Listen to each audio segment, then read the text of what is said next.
Banks in East Africa have been making quite a bit of effort to woo Chinese clients, particularly those in the private sector.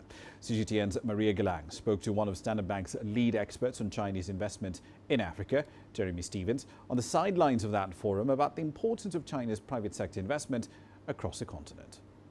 So, Jeremy, recently Kenya Central Bank capped interest lending rates, and this has caused a lot of banks to readjust their strategy in order to make profits. Recently, we've been seeing a lot of local and international banks trying to attract more Chinese clientele.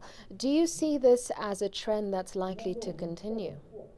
In terms of any bank strategy, including Standard Bank strategy, it's to find new sources of growth and new sources of new markets, new opportunities, new clients. All banks are looking at the Chinese as an opportunity for more business, but I think that Standard Bank by far is the best at it because we've got 150 years of experience, we understand Africa, the domestic markets, and we've got people on the ground here that really do know the themes and opportunities and so on for Chinese clients and any clients outside of Africa.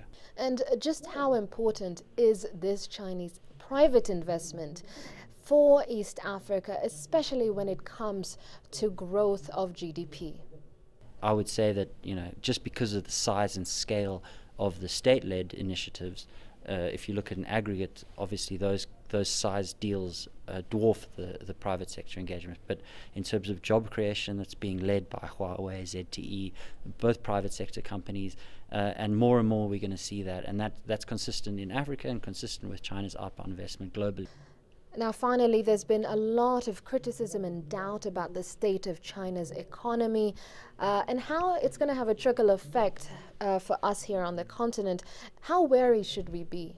Of course, we're watching that closely. You have to, and every year China affects global risk, global appetite, global sentiment, increasingly global interest rates, global trade and investment. So of course we watch that closely, and we're relatively confident that things are in a stable range and that the leadership inside China understand where the risks are.